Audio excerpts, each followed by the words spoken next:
দর্শক, এই মুহূর্তে পাওয়া খবরে আমরা জানতে পেরেছি বিএনপি চেয়ারপারসন বেগম খালেদা জিয়া আর নেই।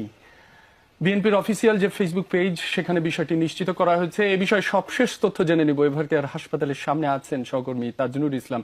তাজনুর, আপনার কাছে সবশেষ কি তথ্য রয়েছে আমাদের জানাবেন।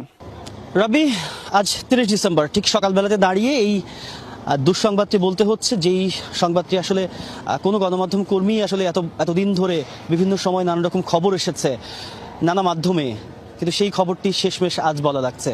কারণ আজকে দলের তরফ থেকে এরই মধ্যে কনফার্ম করা হয়েছে, নিশ্চিত করা হয়েছে বেগম খালেদা জিয়া ঠিক আজকে সকাল 6টায় তিনি শেষ নিঃশ্বাস ত্যাগ করেছেন, তিনি মারা গেছেন। সুতরাং বুঝতেই পারছেন যে এক ধরনের খুব শান্ত ঠান্ডা পরিস্থিতি আমরা এরই মধ্যে দেখতে পাচ্ছি। যে আশপাশের কয়েকজন নেতাকর্মী এরই মধ্যে হাসপাতালের সামনে এসেছেন মূলত সেই তথ্যটি যাচাই করার জন্য, যেটি আমি একটু আগেই আপনাকে বলছিলাম। ঠিক আগের যেই লাইভে আমরা যুক্ত হয়েছিলাম সেখানে আপনাকে বলছিলাম যে তথ্য যাচাইয়ের একটা বিষয় রয়েছে, কেননা এর মধ্যে বেশ কয়েক দফায় বিভিন্ন সময়ে সামাজিক যোগাযোগের মাধ্যমে এই